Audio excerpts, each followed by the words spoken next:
Greetings and welcome to the Superb Diamond Range podcast. This is episode 16, and today we're going to be interviewing Amanda Billyrock and Peter Eyre from Cop Block. I'll pass it over to my co-host Diamond to ask the first question. Well, welcome Amanda and Peter to the show, and appreciate you spending time with us. We'd just like to know, Amanda, how did you get into the freedom movement? I mean, what triggered things off for you? Sure.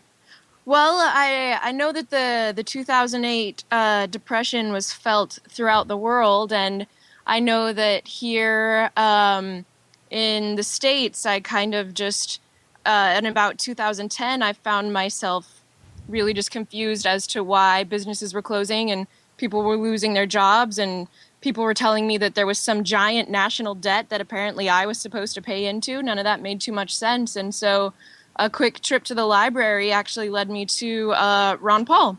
Brilliant. And your experience with Ron Paul? Because you actually had an interview with him too, I believe. I did, yes. I read his stuff and followed his YouTube videos for about a year, and then I was fortunate enough to be sponsored to go to a Ludwig von Mises event, and Ron Paul is excellent friends with all the Mises crowd, and I was able to land an interview with him. It's brilliant. I was going to ask you if Ron Paul did win like the elections in America. How do you think he would be as a president? Do you feel that he would be able to do everything that he wanted to do, or do you think it would be really tough to kind of take on that role and deal with all the things that happen once you sort of take that position? I don't think there's actually even a feasible parallel universe where Ron Paul could be an actual executive of the kind of oligarchy that is within the borders of the USA. Because for Ron Paul to be president, that would mean that the people actually had influence rather than giant corporate interests and the military-industrial complex that is reliant on foreign invasions to keep going. And so I don't even think that it is a possibility that Ron Paul could actually have ever been president of an institution like this. I must say I agree with you there, for sure. Yeah, Pete actually got to interview Ron Paul far before I did as well.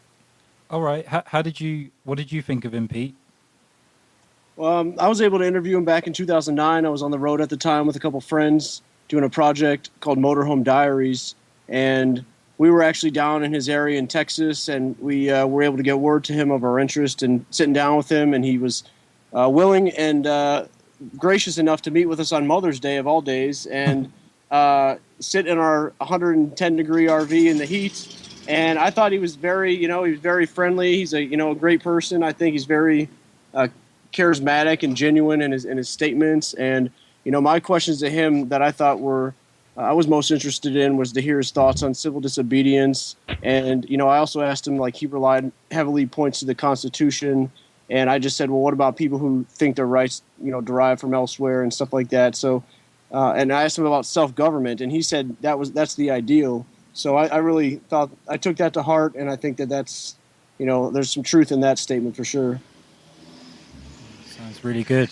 Sounds amazing. Yeah, that's pretty good. So Ron Paul sort of was going the same way as Kennedy, by the sound of it, because he was sort of exposing that there were outside influences running the show, like the Federal Reserve type thing. And I don't think most of America would be ready for that, to be honest. Yeah, I have heard people talk about, one reason whoever was behind Kennedy's demise, they were motivated by his, there's a lot of theories, obviously, but one reason was his demand for investigation into the Fed. That's right. and the silver and things like that. So, but But I agree with what Amanda sort of hinted at earlier about, this violent structure. I think at the end of the day, we need to stop looking to some self-proclaimed leaders or grant legitimacy to this institution of control, and instead, empower ourselves and support each other. And Totally agree. Totally agree. Because one of the things, obviously, Pete and Amanda, we live over here in England, but we've heard a lot about like the police are really tough in America, and obviously they carry guns, and they can be quite, I guess, intimidating. I mean, I travelled one time to Germany, and that there was major difference between the police in Germany to the ones that were in England. But how do you feel like the police are? How do you feel they treat people in general? And are a lot of them quite, bad to people, or do you think there are good ones out there? And as we see on TV, it's like as soon as they stop you, it's like get on the floor, face down. They don't even give you a chance to talk. You'd be surprised how frequently that's actually a real life scenario and not just a dramatized TV scenario. But I just think that to address your question, are there some good ones, or are they all bad, or this or that, or this or that? I think that the institution of monopoly, in which you are not rewarded for keeping the peace, because keeping the peace doesn't get you a bigger budget next year, but instead you're financially incentivized to initiate aggression toward people to then be able to justify putting them in chains and putting them in a cage. I think that will just bring out the worst in absolute anyone. So even the best among them is going to be at his worst when working within this institution. And then, of course, the worst among them are just absolutely heinous and hideous.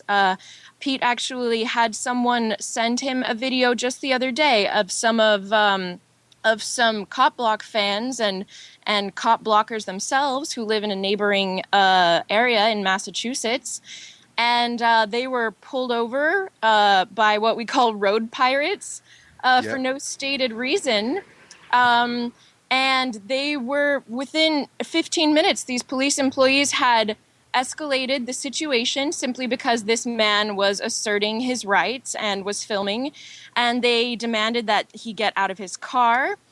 They put him in chains. They put him in the back of their vehicle, and they proceeded to search his vehicle without permission.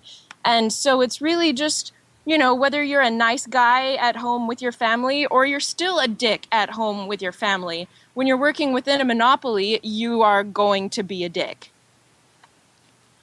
Well, I like the way you put it. You call them road pirates because, that's the way the pirates behave back in their day in the sea. And now they've sort of come on the land because, they do, if you sort of check things out, all the laws are based on the law of the sea. And the pirates are the government now who have given consent to the police to take liberties out of us. Yeah, I got that term from Pete, and they Cop Block's YouTube channel recently posted a video called a Gorham Road Pirate sign. Gorham is a neighborhood around here. And there's actually an itty-bitty town near here. What state was it in, Pete? It's in New Hampshire. It was actually here in New Hampshire, and there was a sign on the side of the road commanding the citizens to pay to register their dogs or else face fines. Wow. You just have to take something like that to its logical conclusion. Exactly. Well, if it's right to register your dog, then that means you should register your pants, and you should register your shoes, and you should register your toothbrush, and you should get a permit to breathe and to sleep, and that's the logical conclusion of statism. It's the totalitarian Big Brother state. Amanda, for some of our UK listeners, they might not be familiar with libertarianism, and also is it anarchists within libertarianism? Is that correct? Or if you could sort of just expand a bit on how they see things and how they operate. Sure. Those terms I think get a lot of people turn around and twist it around, which is why I really just stick with the word, anarchist, because for me that just lays it out. Like a lack of hierarchy of institutionalized power. Certainly there will always be violent people. Certainly, someone can always punch another person in the face, and, there's nothing anyone can do to maybe stop that in the moment. But anarchy is just the lack of that violence being put into a gigantic institution that routinely takes a portion out of your paycheck every month to sustain itself. But yeah, I think I'll also let Pete touch on those terms, because I first actually heard of Pete a few years ago when he and some people were using a term themselves, which was a voluntarist, which I thought was really cool as well. Yeah, to answer y'all's question, I would just briefly say, libertarian, broadly defined, tends to be someone who advocates for like a small role for government, and government, again, is just an association of people who claim the legitimate right to initiate force over others within a given arbitrary political boundary.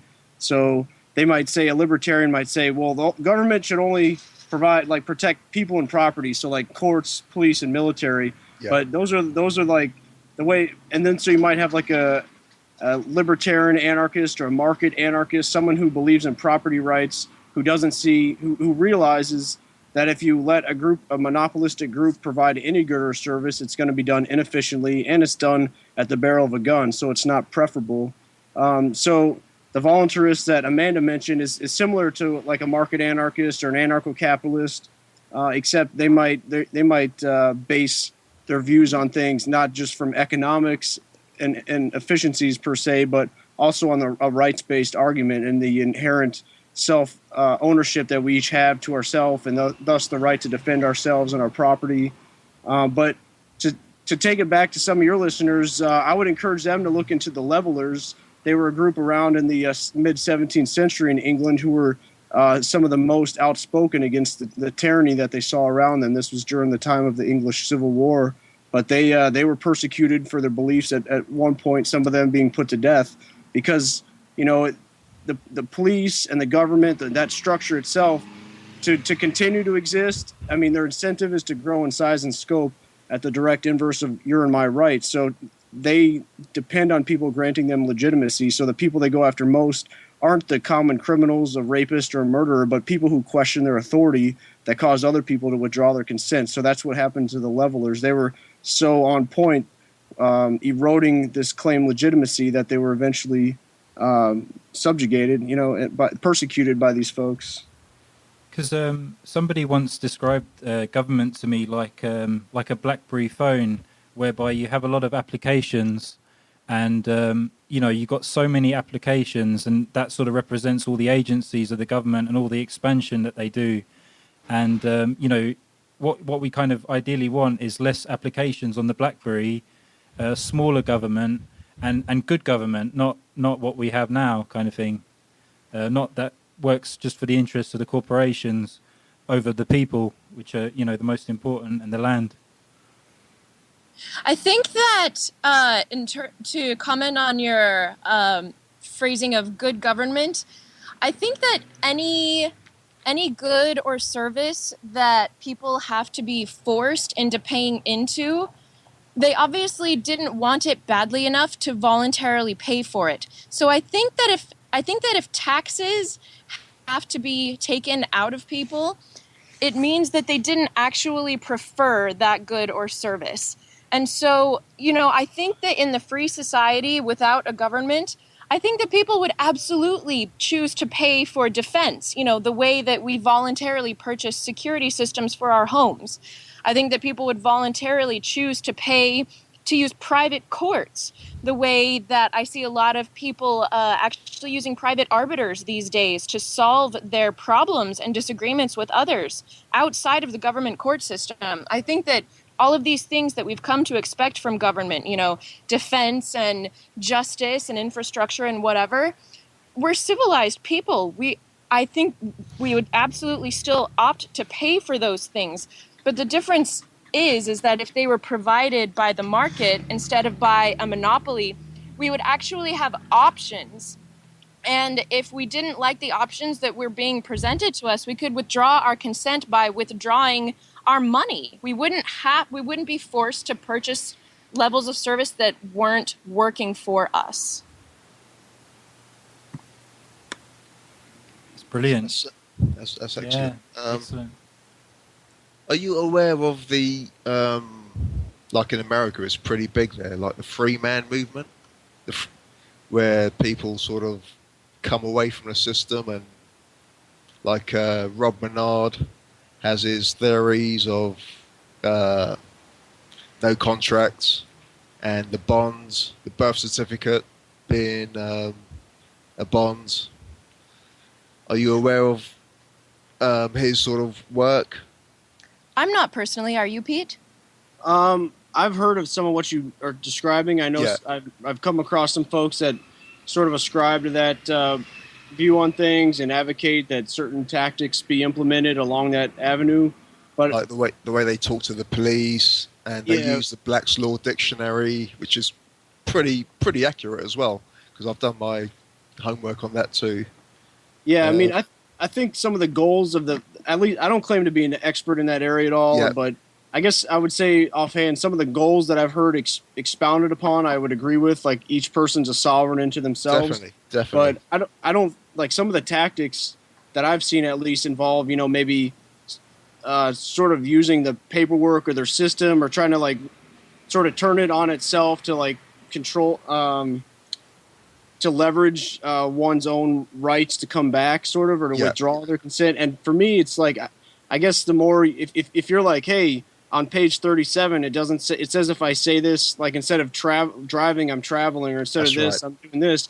Like to me, at the end of the day, it's still like you're still like granting this other group legitimacy. I think it goes back to what we said earlier when we were talking about road pirates. To me, like language is so important. And if we let another group frame the conversation, then we've already lost We've already lost. And so if instead of trying to play their game and try to say, well, I have my rights, here's why, and it's and trying to play in their system, if everyone just stepped back and said, no, you have no legitimacy over me, I'm going to ignore you, and if you come at me or my friends, then we have the right to defend ourselves. But ideally, it just means people will create parallel institutions if they see form civil society arrangements and do other things instead of necessarily I don't know, like filing a bunch of legal land law. Like instead of calling it court, I call it legal land. Instead of filing a bunch of paperwork and legal land to put like liens on a police employee's house, or all these other tactics to try to deter them from coming at you, I just would assume just treat them like any other person. And once removed of a title and a costume, and if someone else were to come at you and like put you in handcuffs and do something to everyone, like, and you haven't harmed anybody or their property, that would clearly be seen as an act of aggression. So if it's called out for what it is, instead of trying to like play in their system, then I think that we can unshackle ourselves and help unshackle each other's and empower each other much more quickly. Because obviously they're giving themselves up to the system. So like they're energizing the system by trying to battle it and trying to fight it. But the best thing is, not to be part of it. Try to look for alternative ways. And do you think that the answer to everything is through politics? Do you think that that's the way forward, or do you believe that we just need to be non-compliant with the system? I believe that politics is the anti-answer to everything. Unless the question is, how can life suck more? Then the answer is definitely politics.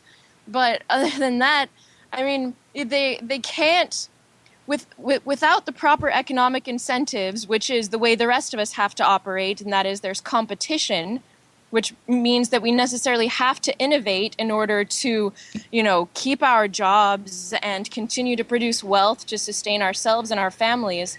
Because they have no economic incentives, because the money is going to come in, whether they do a good job or not, we'll never progress as a species. Like government doesn't invent anything. other people invent things, and then they take the vast swaths of tax money that they've stolen and they appropriate those inventions for their own uses and make war machines, or they make giant data centers like where I'm from in Utah so that they can spy on people, or they take the inventions of doctors and researchers to create biological weaponry to use in war. And so they don't actually invent anything. They take other people's inventions and do horrible, horrible things with them. So no, I don't think that politics is the answer to anything at all. Yeah, and there's actually to go along with your previous question about libertarian or anarchy, there's another concept called agorism, and the idea with that is explicitly outside of politics. It's to create the parallel institution. So if there is people have a desire to be safe and secure, they have a desire to be educated or have health care and things like that. So what's the best means to bring that about? Is it through a coercive apparatus, or is it through consensual interactions and trade? And so essentially trying to provide those, create those competing institutions. So instead of believing, oh, there's an issue, I have to call the so-claimed authorities to come protect me. No, I have the right to protect myself with whatever property I have, or I can rely on others, or I can have the choice to hire somebody who has these skills to do it for me. And as we do that, then that does have the proper incentives, because it's not the institution of government, again, just this centralized coercive monopoly, has perverse incentives to not satisfy their customers, but to side with themselves and grow their own sphere of influence. Because there's always been like we believe there's always been competition with energy companies, and then there sort of comes a time when the amount of choices you have become shorter, and one company buys up another company, and then they all become one. Do you not feel that with sort of options that it could happen again, where it could start off with a few people offering a different service or option, but eventually it will just get taken over and sort of contaminated again? Oh, did I just lose you? I'm still on. I don't know. Oh, you're on? Oh, okay. Oh, I think we lost Diamond. Okay. I actually, it's the gradual takeover of giant corporations actually is enabled by the state. And it's coincidentally, or not so coincidentally, it's through regulations, like the things that people think control the corporations. Ooh. Oh, he's in and out. Anyway, I'll just keep talking until you tell me that you've lost me. Nope, sorry. Nope. So, yeah, so people think that regulations are needed, to keep these corporations under control, but all regulations really do is make the barrier to entry to the marketplace higher and higher and higher, so fewer and fewer people can afford to try to enter that industry to compete. And so much, contrary to popular belief, giant corporations don't dislike regulations. They actually lobby for them, and a lot of industries help to write the regulations because they know exactly what it takes to keep their competitors out. And so, I don't think that without government we would see, maybe small companies would be large, and then, just a few would remain. I think it would be literally the opposite. I think that without the barrier to entry, that is regulations, competition would flower, would flourish, and the barrier to entry would be low enough that we wouldn't see these giant corporations that we do now, because they're not sustainable in real markets. Brilliant. And Pete, could you tell us a little bit about CopBlock, the website, that what it offers and what it's about, really? Yeah, definitely. CopBlock.org. It's a decentralized website. Essentially, it's a bunch of folks are involved from all spectrums of life, all backgrounds, and they're united by their advocacy of the fact that badges don't grant extra rights. So it's not an anti-police site. It's a site that says we're all humans, we all have the same rights, and it recognizes the fact that ideas have consequences, and if you buy into the bad idea, that someone has more rights because of their attire or place of work, then you're setting the stage for some very bad things. At least if you say, yes, you have a right to steal my money to protect me, then you set the stage for, justice supposedly coming through their own coercive apparatus, and it sets the stage for people being gunned down next to pits that we've seen throughout history or things like that. So we try to, at copblock.org, that's a submission-based site, so we encourage them to film their police interactions, to document them, and if necessary, to share them with others, to let other people know. So instead of trying to get justice through the police apparatus, which, again, sides with itself, we win in the court of public opinion. We come to each other's aid, and we try to bring transparency to the situation. So on the site, there's a lot of resources, kind of know your rights resources, and primer documents, and also there's a groups page that has over 150 groups listed on there. Mostly in North America, but there's at least one now in the UK that I know of, and a few others in Europe and elsewhere in Oceania sort of area. But it's definitely it's great to see. There's organic growth happening. There's people replicating ideas, and I guess to back up the power of copblock.org and Bitcoin and all these other things is just like the decentralized nature of it, where we could learn from each other. And tactics, like in the past, the so-called rulers or oppressors, they've really been able to continue their oppression because they've withheld information, they've censored information, they've put out misinformation. But today with the internet and other tools, we're able to communicate with each other, come to each other's aid. So I really see this like nation state as an idea, the idea of a gang of people saying we have a right to control you, even though you've never signed a contract with us. I think that's going to be one for the history books.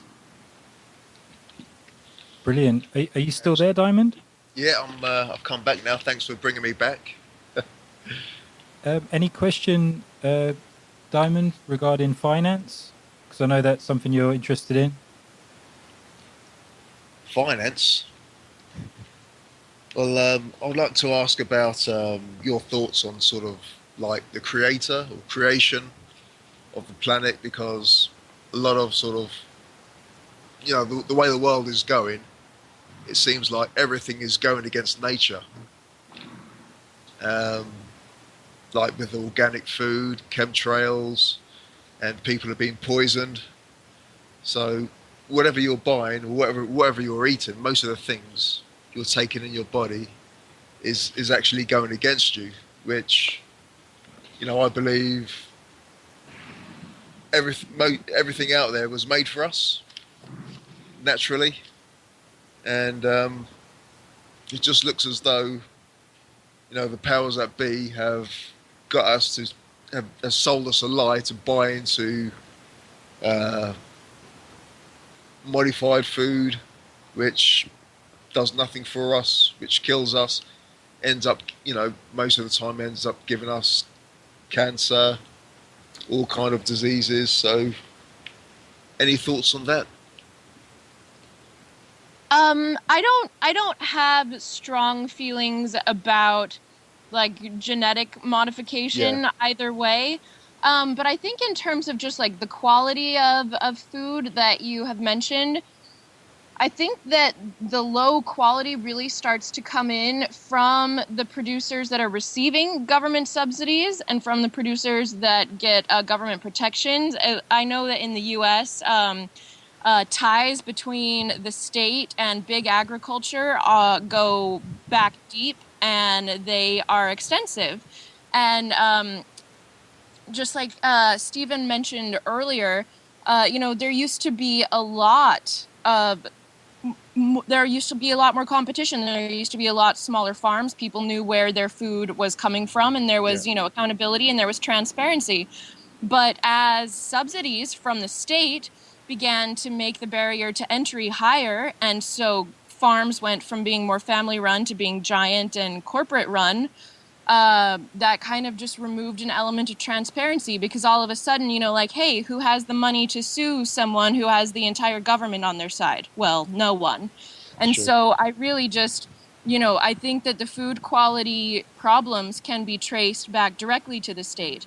And Pete and I here in the Shire in New Hampshire, the Free State Project. We actually know a lot of people who have taken direct action and in their own hands, and they are growing their own food and raising their own food to be able to ensure that quality. And so, having taken the state out of the picture, there's a lot of people eating really well up here.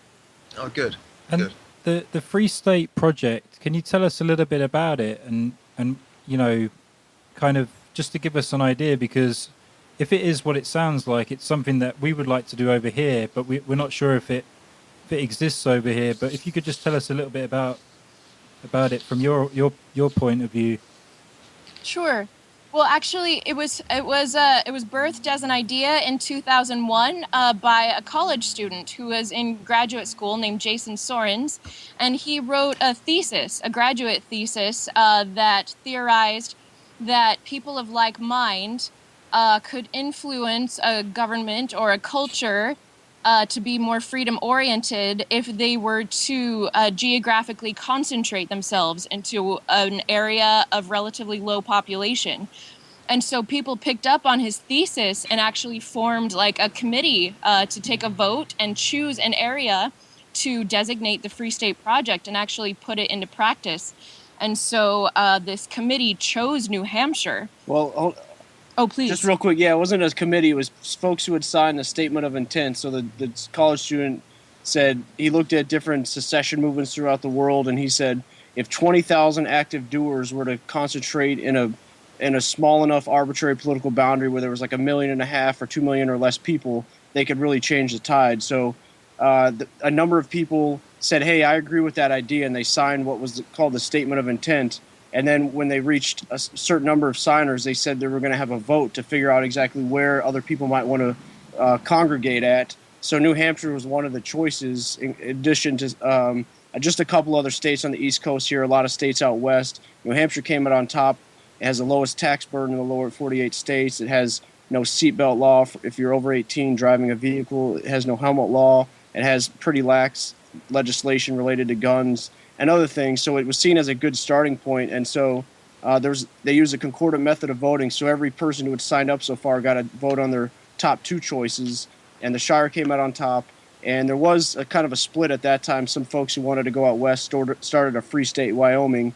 And there's some people out there, but it's definitely not as vibrant as the community here in the Shire. And thus far, there's been over 15,000 folks that have signed up. And, like a tenth of those have moved so far, and there's a lot of what they call friends of the FSP, so people here in New Hampshire that are active doers as well, that are from the area. So it really is cool to see. We've both traveled around a bit, and to me, it's the place that I know of in the U.S. that it has the most potential, just because of the safety afforded by everybody here of like mind who advocate for peace and respect of property rights, and just to essentially live in that live. Like, I'll pursue my happiness, and I'll leave you free to do that, yours as well, and maybe we'll trade, but at least we're not going to advocate some third-party, uninvolved step in between these interactions, or put you in a cage for not getting permission or anything like that. So that's kind of where things are at, I guess, now. And are there any plans to introduce any kind of alternative currency? I mean, in England, we have a part of London called Brixton in South London, and they've got like local currency, but it is kind of like can be traded for the pound sterling, so it's not really that alternative, but you can only spend it within that area. I was wondering if there were any plans to introduce any kind of alternative currency within the Free State area. I think that a centralized currency would not gain a lot of traction here, but Bitcoin has gained tons of traction here. And it's really great because you can just as easily use it at the pub down the street, which I do. There is a pub down the street from my house that accepts Bitcoin. You can just as easily use it there as I can to, buy something online from, Saudi Arabia or Sri Lanka or whatever. And so cryptocurrencies in general are pretty popular among Free State participants, as are precious metals. And barter as well. Brilliant. Excellent. Yeah, we even have some friends here. To our knowledge, it's the world's only agorist silver mint. They buy silver shot and they mint divisible silver pieces at ounce pieces, quarter ounce pieces, and that's an operation based here in the Shire as well. They're called Sons of Liberty Mint. Brilliant. Wow. Yeah, so Pete, would you be able to give out your website again for Yes, our listeners? most definitely. I appreciate the opportunity, and it's been good talking with y'all. Same to you. Copblock.org. It's a site. We just look out for each other. We try to, go there. There's a lot of resources, and it's decentralized. So if you see something that could be made better, or you want to create something, feel free. And we think sharing is caring, so you're welcome to use any of the content there. But copblock.org is a site, and on the top right, there's links to all the other social media outlets. Brilliant. And if I could take some your website, Amanda, where people can reach you to find your work. Sure. My contact information and my archive is at amandabillyrock.com. Excellent. Anything to finish on, Diamond, that you'd like to? Well, I'd just like to thank you both, Peter and Amanda, for your time. Sorry I was in and out of the conversation. Not at all. Thanks so much for having us. And hopefully sometime in the near future we can have another talk. But we wish you, keep up the great work what you're doing, and you've inspired many. You've definitely inspired us. And thanks very much for, sharing your time with us. Yeah, it's been Thanks, really great, guys. Thanks again. I look forward to the release of the podcast. Excellent. Excellent. Thank you. Much appreciated, guys, for coming on, and really good to also hear from you, Pete, and find your website as well. So thank you. Yeah, appreciate it. Thanks for obviously creating content and getting folks to think and ask questions about the world around them. You've definitely made us think a bit differently, so we appreciate everything. Because that's one thing, people need to realise the world is their home. It's not the government's home. We are made to think like, we belong to them. And people need to sort of realise like who gave these people permission to rule us or the land even. Amen. Exactly.